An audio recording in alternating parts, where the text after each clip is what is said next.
If you want to change some of those subconscious patterns that are resistance getting in the way of you moving forwards, then this interview with Dr. Tara Perry is going to be the place for you to dive into that.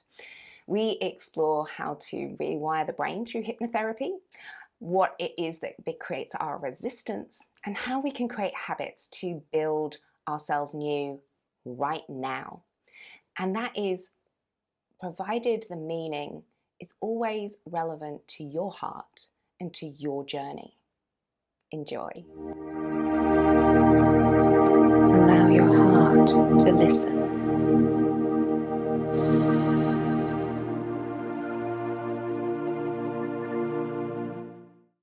Dr. Tara Perry is a clinical hypnotherapist and doctor of acupuncture and Chinese medicine. She specialises in core trauma transformation, helping people get to the root of their biggest block, connecting them to their authentic selves and helping them thrive in deep confidence and peace. For 25 years, Dr. Perry has successfully treated celebrities, Olympians, first responders, world record holders, doctors, scientists, teachers, parents, and children. Clients often are suffering from anxiety, PTSD, stress, trauma, addiction, pain, insomnia, and various other challenges, have discovered the power of their subconscious mind to heal that is better and faster than they thought was ever possible. Hey, well, welcome to Dr. Tara Perry, who is our guest on today's podcast. I'm very honored to have Dr. Tara come and join us today. She is well known. She's already been featured on Lifetime Television, Esquire magazine, Fox Sports West, Wall Street Journal, just so many other places that are going to be listed out below as well.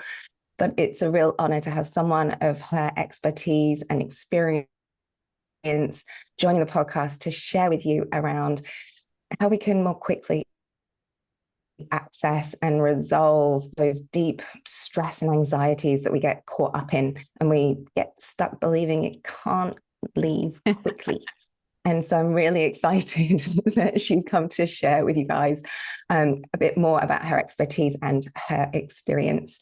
So before we get into that side of things in your hypnotherapy practice, I'd love it if you could share a little bit with us about how you found your way to becoming a hypnotherapist.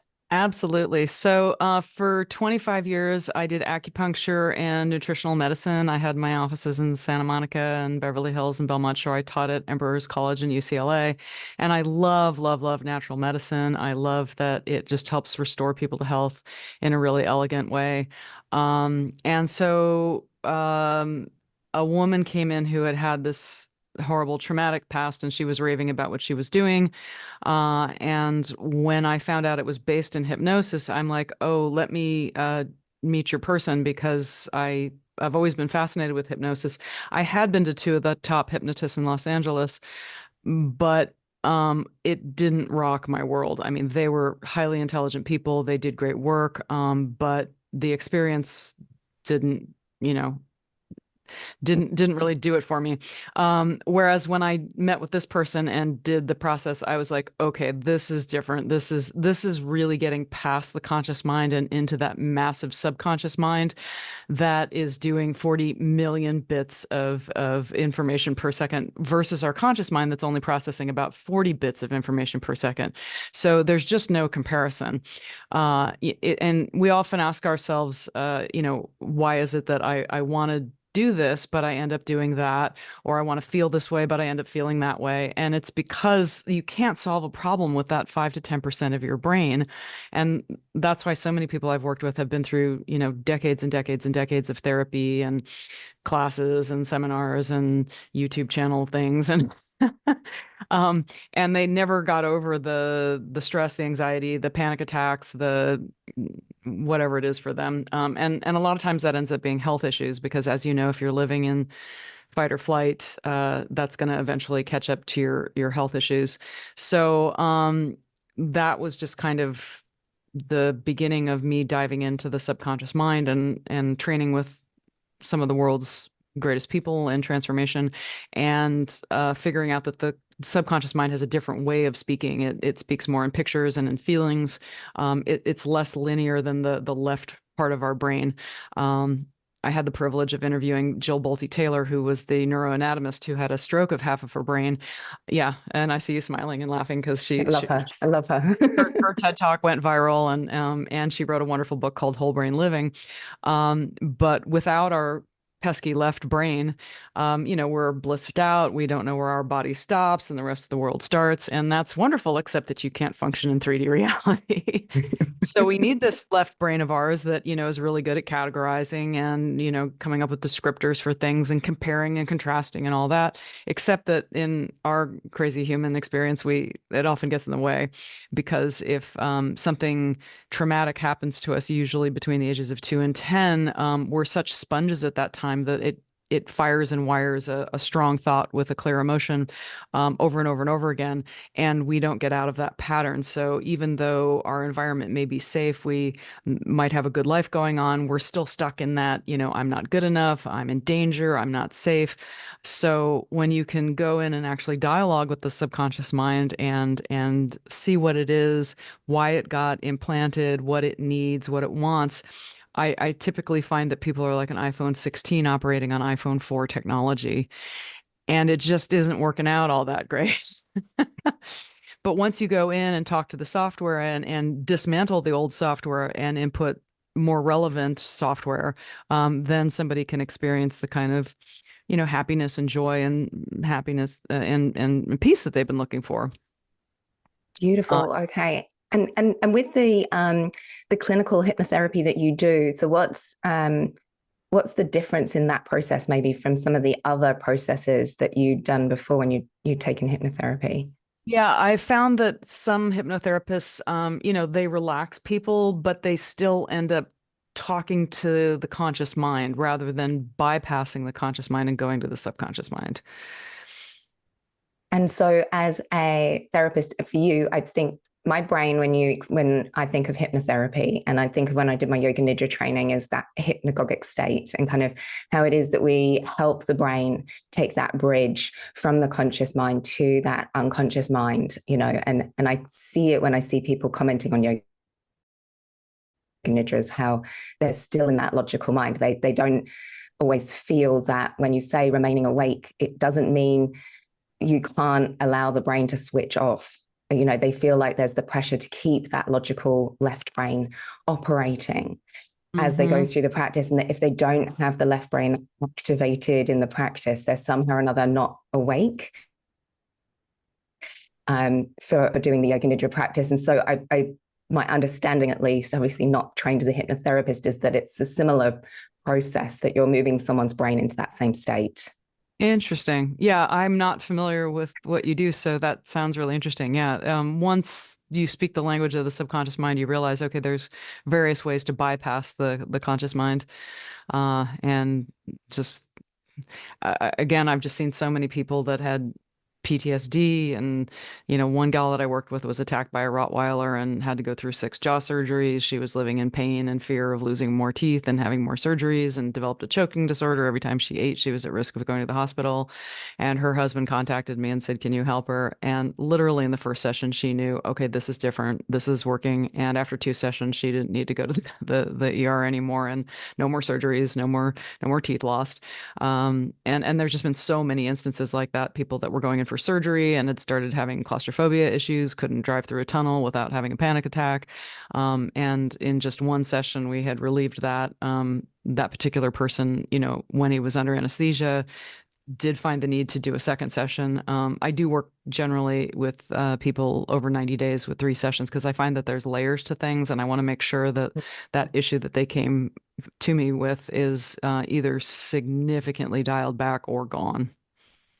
And so with that 3 layers, I do randomly pick up on things that people say, because I'm like, that's intriguing. So with that 3 layers that you see kind of doing it over 3 months, would you say that then the initial layer that pops up is maybe an older part of the healing rather than like the core part, maybe when they're younger?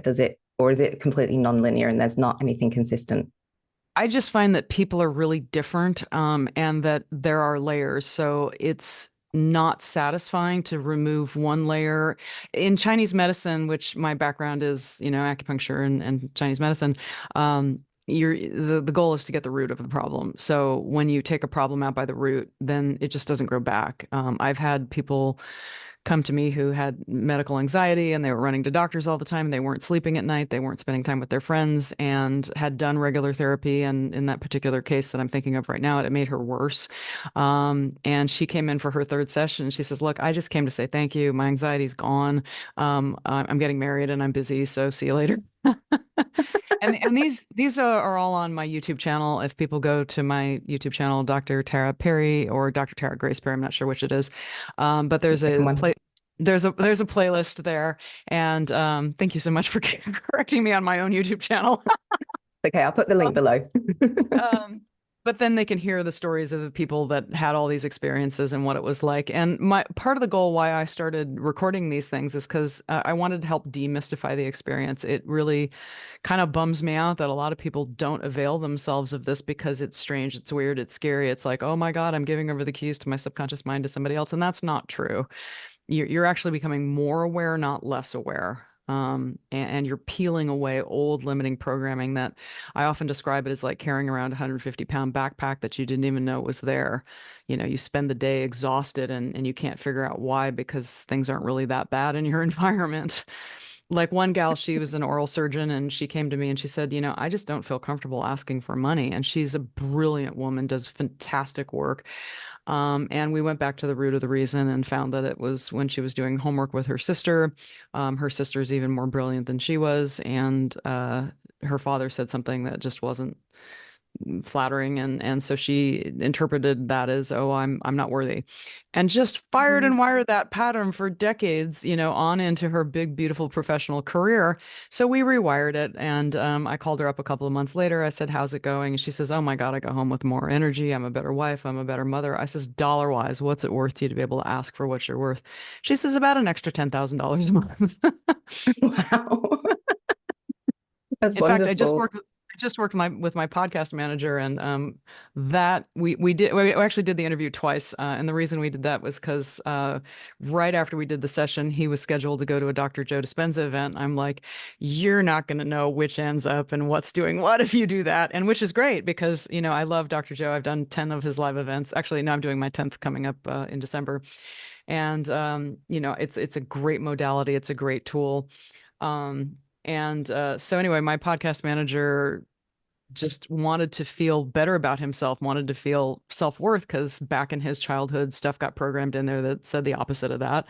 And once he realized, oh, I've got this pattern that I don't want anymore, he had already been working with me for a year and he had heard all the testimonials and he calls me up and he says, I want this gone today.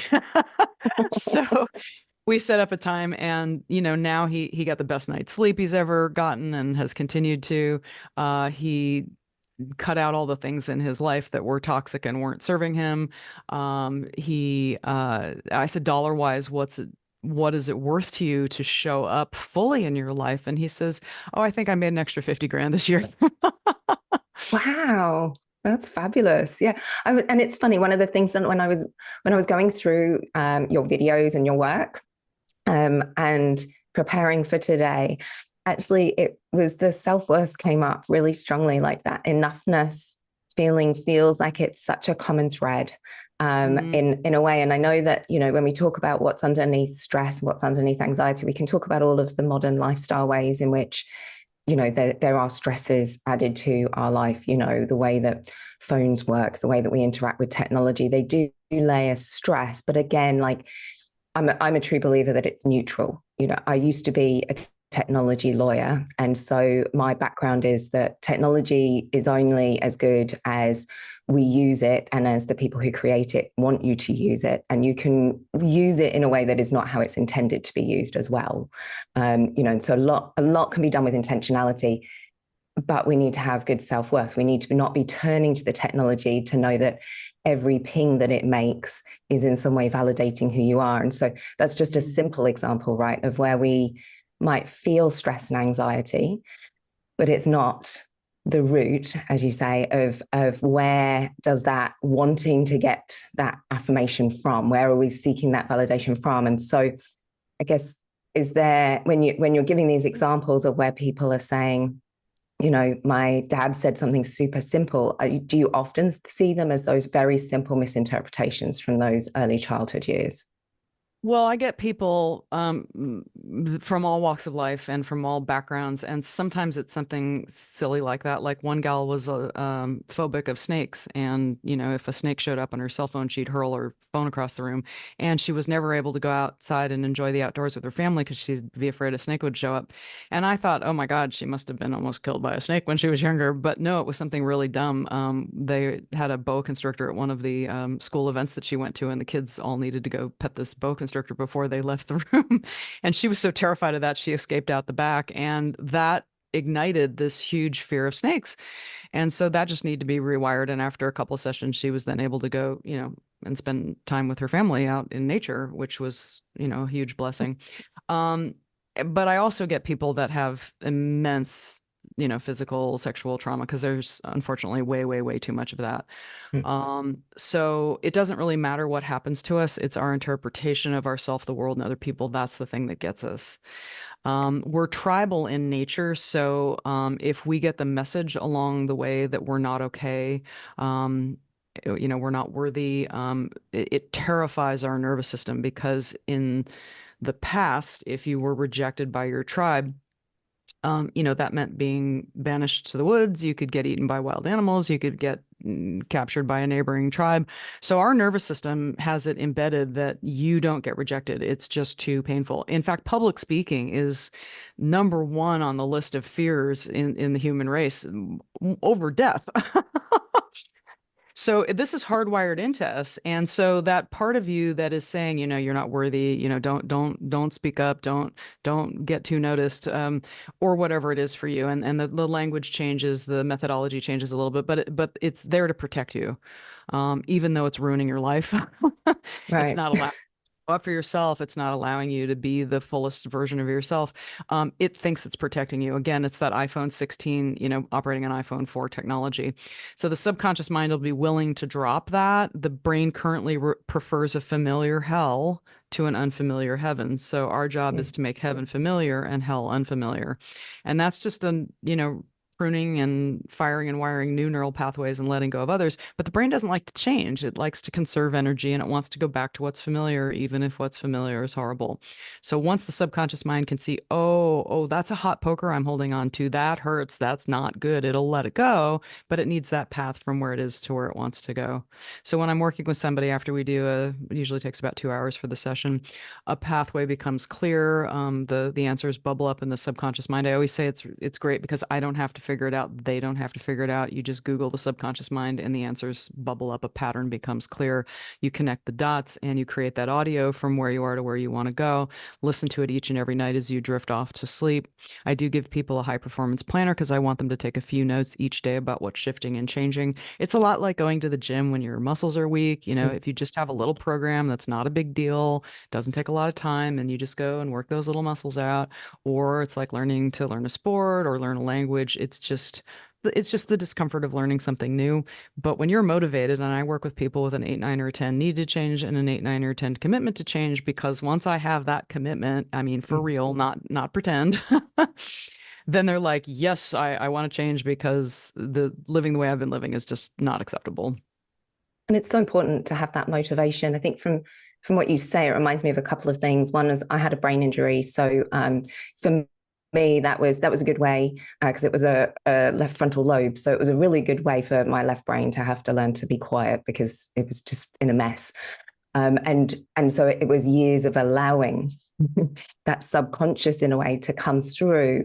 And I learned over that time, it was like that resistance of my brain to want to change, but also the advice that I received from all the neurologists and the specialists that I would go and see was that neural rewiring, like you were saying, is repeating the same simple thing, and the brain likes it when it becomes routine. And what I realized was that they were encouraging me to create simple routines. Some were really important, like learning to get up and be able to be in the kitchen and not burn myself, which took a long time.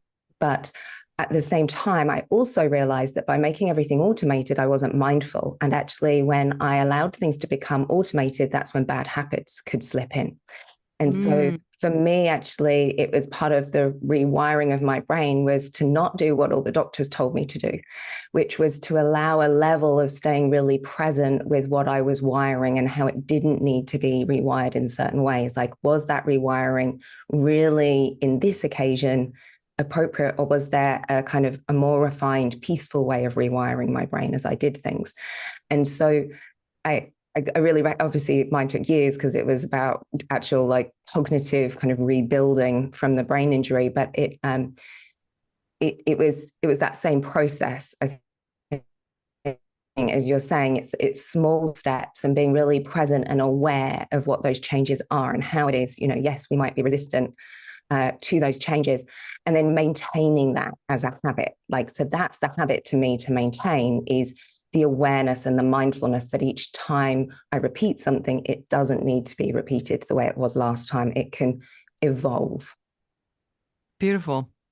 And when you can fire and wire the good feelings to what you do want and fire and wire appropriate bad feelings to what isn't serving you, then it really does make the process a lot easier. Yeah, that's okay. So that's really, really helpful to me to understand, because I can see how that really works, and also it's different, as I say, from necessarily from what doctors tell you to do. Yeah. You had mentioned the social media thing where we all look at the clicks and the likes, and that's our little dopamine hit that we're getting, right? So we've trained ourselves to think that that actually means something and has value. But when, again, the subconscious mind can see, oh, that hurts, that's painful to define myself by what, anonymous people out there have to say about me. Again, that's kind of how that map would be. And again, it's different for different people. We have to find out what's valuable to them. What do they really, what values do they have that matter to them and that they'll really go the extra distance for, because it's not the same for everybody. Right, right. Yeah. And obviously it's finding out what are those things that access that sense of peace and Mm-hmm. calm in someone, so that then they can move into that positive change. Mm-hmm. Beautiful. Okay. And so I'd love a little bit more from your approach of how it is that when you go in, you mentioned about the images and kind of that side of the subconscious mind, which sounds so like what the yoga nidra approach, which is why, again, we use imagery to help people with realizing associations, subconscious beliefs and patterns that we might have. So I'd love to hear from your perspective how you navigate that field when you're in someone's subconscious mind with them. So I always say let go of expectation, because if your conscious mind could have figured it out by now, it would have. So it gets to take a little holiday.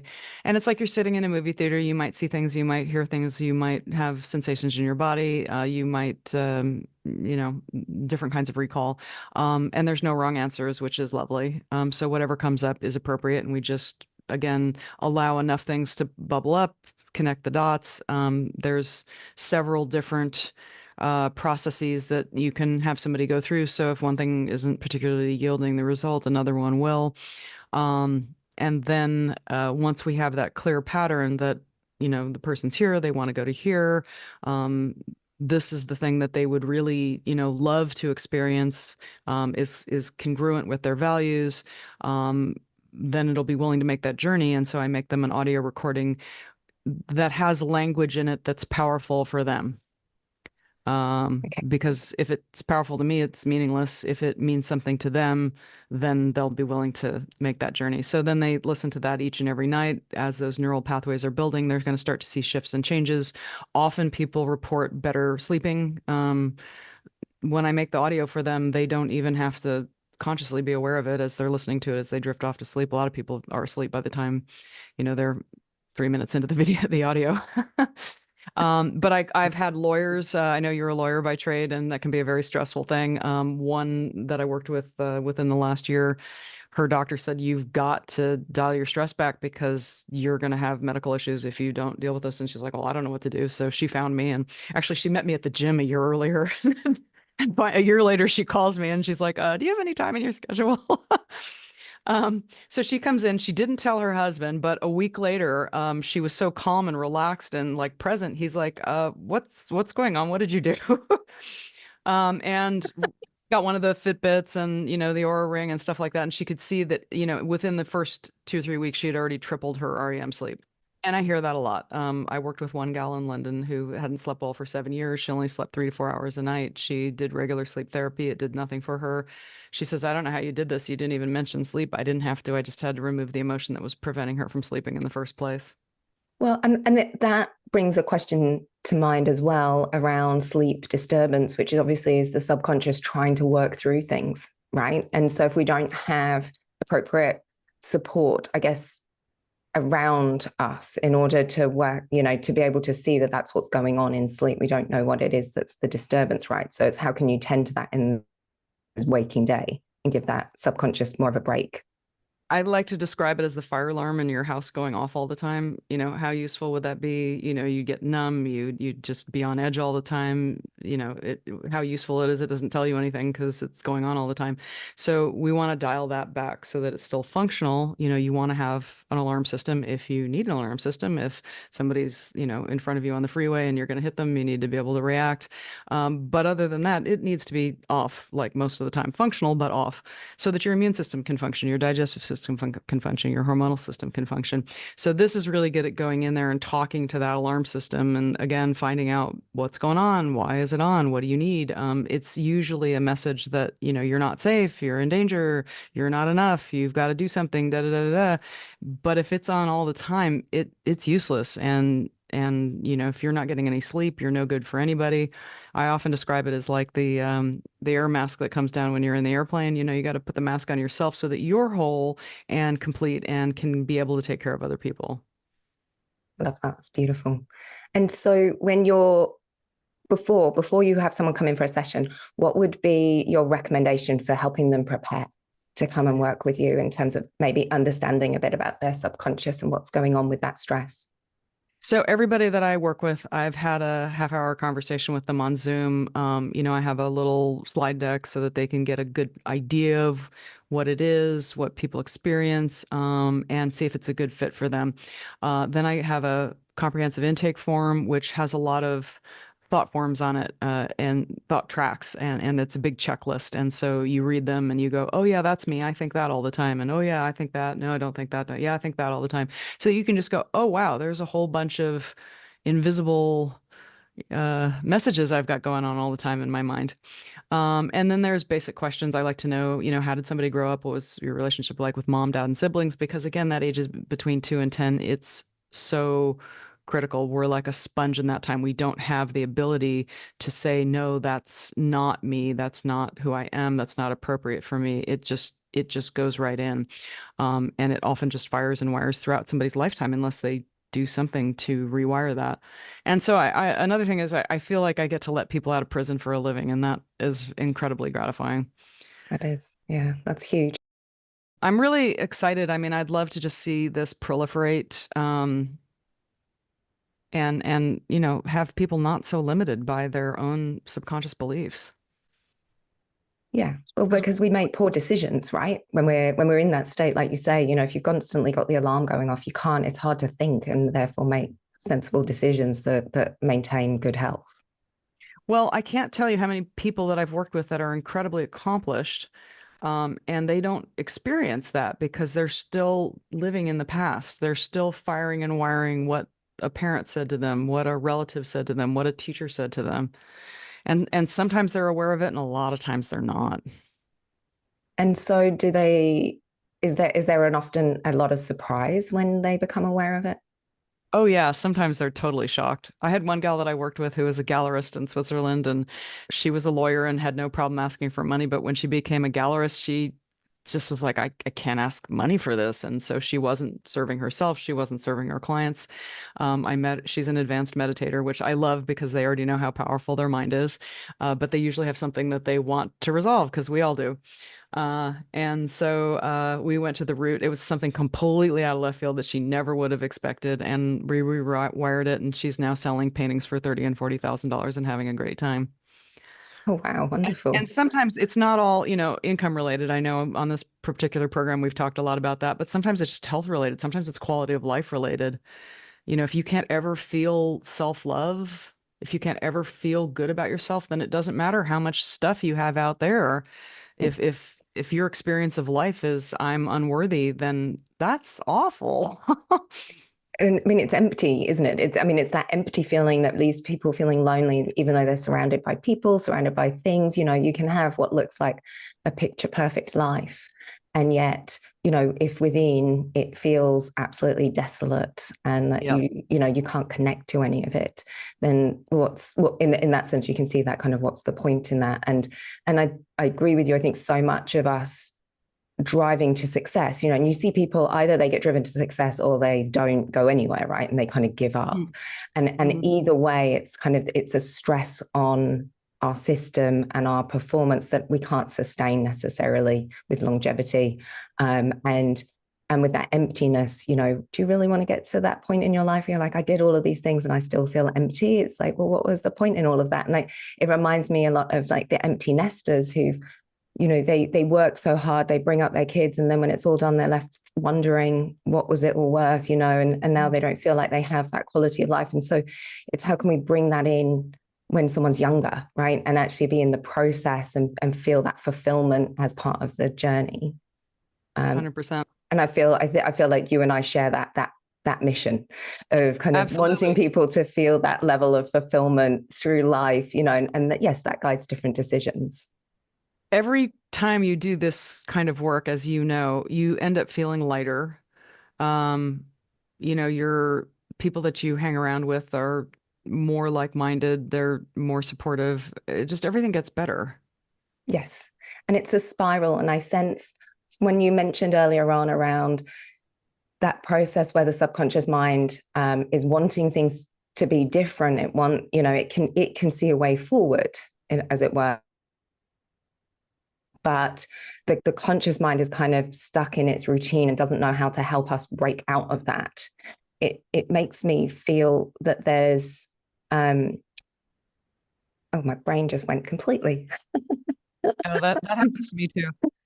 It was like Well, as Jill Bolte Taylor says, it's not like the subconscious mind is just one thing. There's compartments, and each compartment has a job. So you want to, let the protection part do the protection thing, but dial back the stuff that's harmful.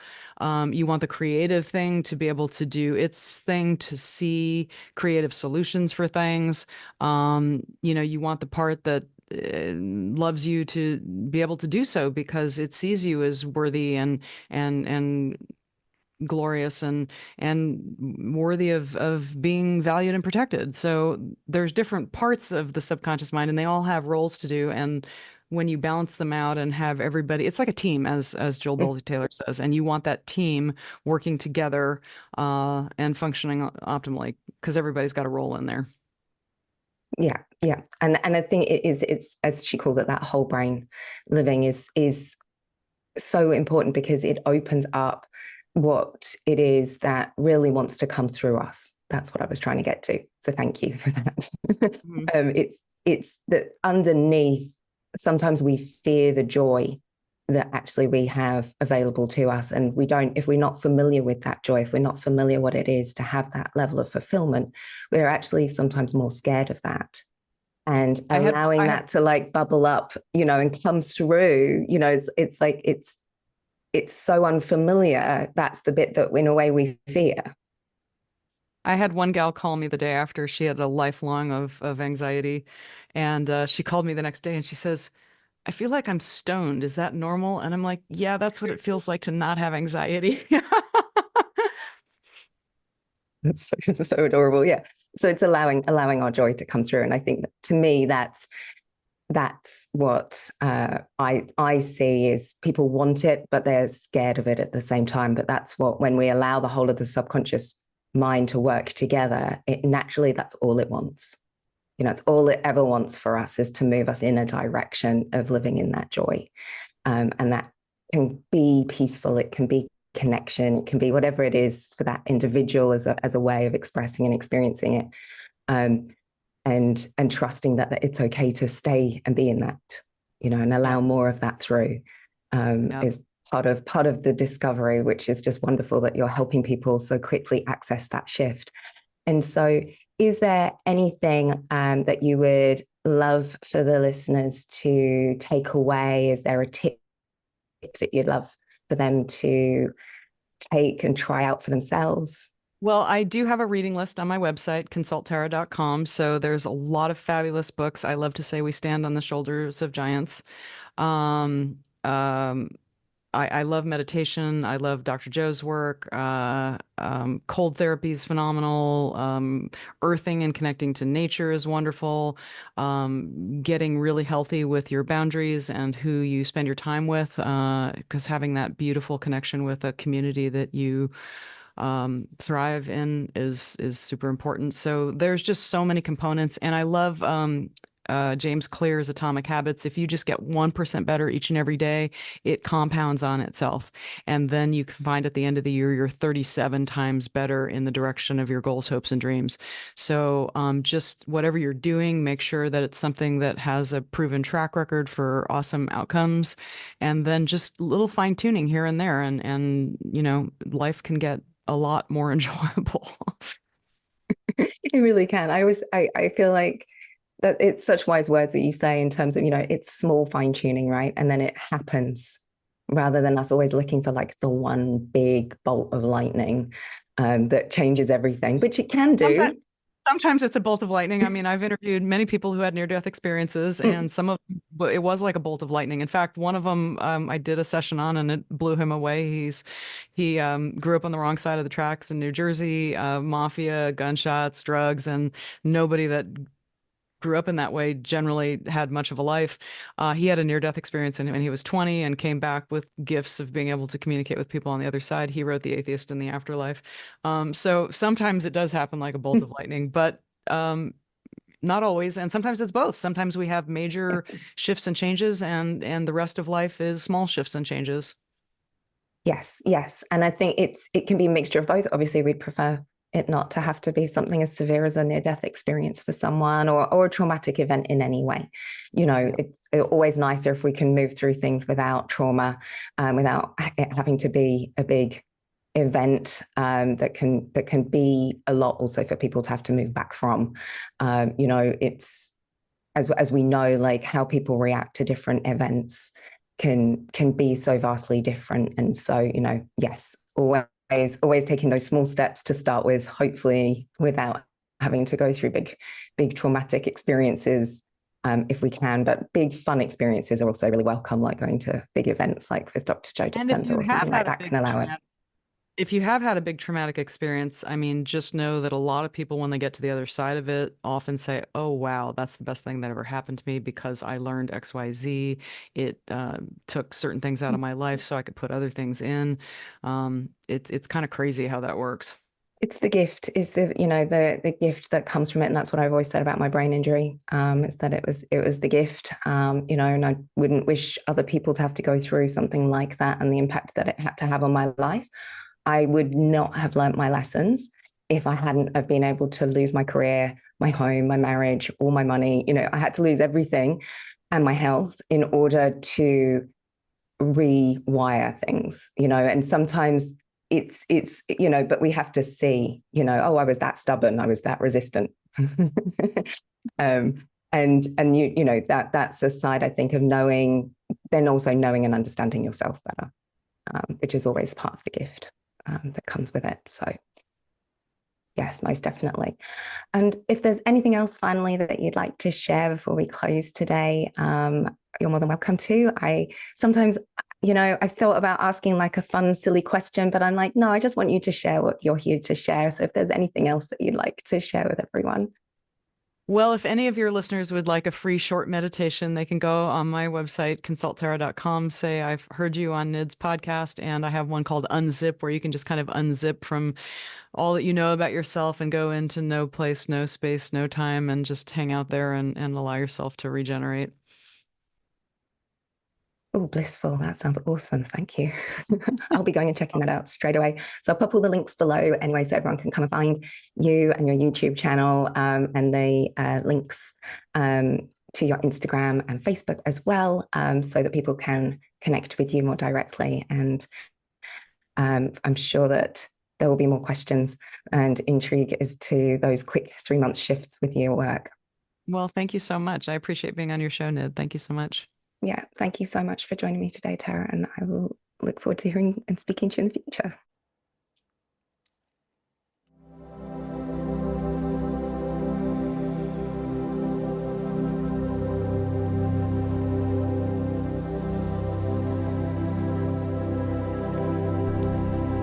Thank you for joining.